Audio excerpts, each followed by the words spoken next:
me, Andrew. I got another unboxing video for you today. Inside this box is a new aluminum radiator for my coach, and I thought I would share my first impressions and let you guys know what I think, considering the cost is pretty expensive, at least compared to like a passenger car or a daily driver.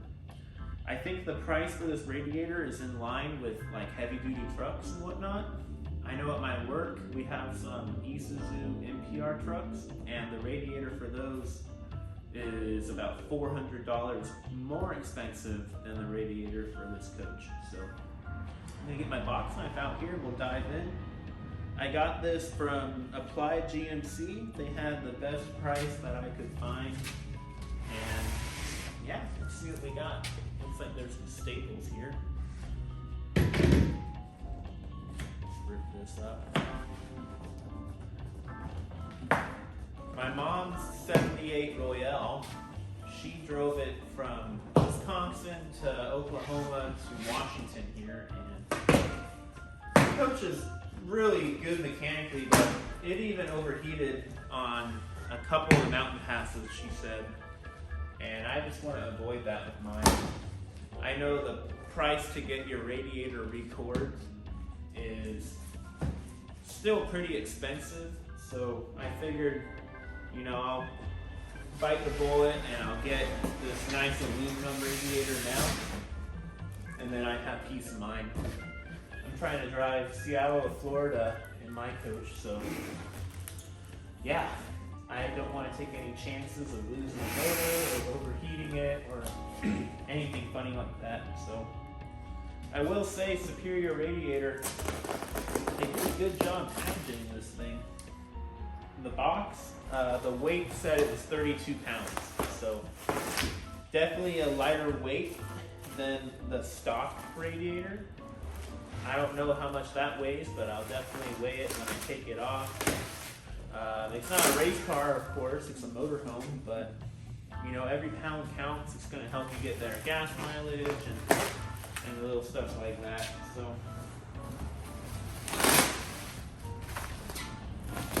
get this bubble wrap off.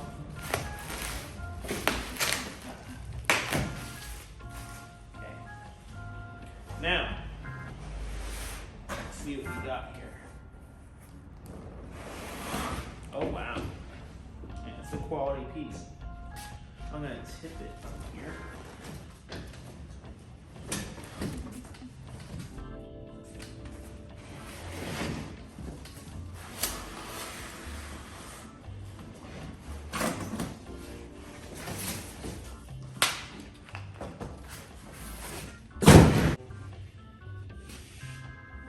Real defects I can see. Has a 16-pound cap here. Here's the instructions that come with it. It's pretty simple. A little warranty information there.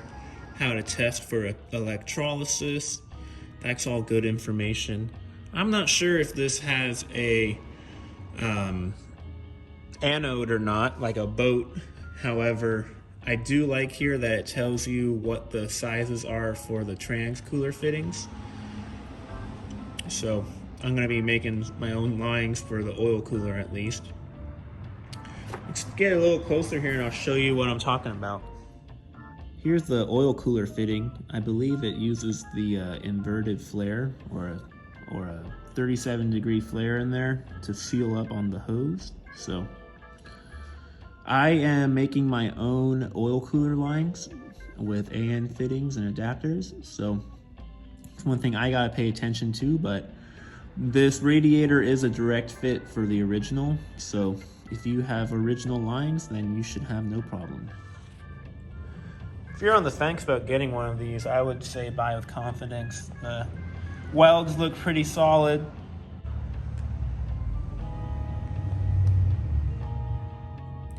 Yep, she sure is shiny.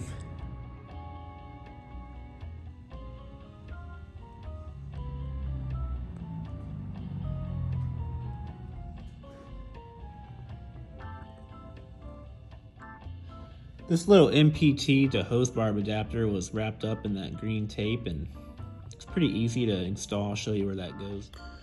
It just goes right here by the cap, so I'll put some thread tape on it later because it's pipe thread, but just install that and you're good to go. Just a little close-up of the drain valve. This thing's really nice. Just the little things like this, you know, it makes it a quality product, and I'm definitely proud to have USA made parts on my GMC. So I did opt for the radiator with the built-in oil coolers, the engine oil and the transmission oil. The risk of that is that if the radiator breaks internally, you can have those fluids mix, but I have not heard of that happening on these motorhomes. And the cars that does happen to, like the Nissan Xterra, they have plastic parts on the radiator, and I feel like that's the main reason why. The chance of that happening is really slim anyways, and with this being all aluminum construction, something would definitely have to crack for any fluids to mix. But just on my first impression, this thing is a quality piece. I am going to have a lot of confidence going down the highway with it. I'm sure it will keep everything nice and cool. And yeah, I think it's money well spent. I think every GMC RV owner should put some thought into investing in one of these radiators for their coach.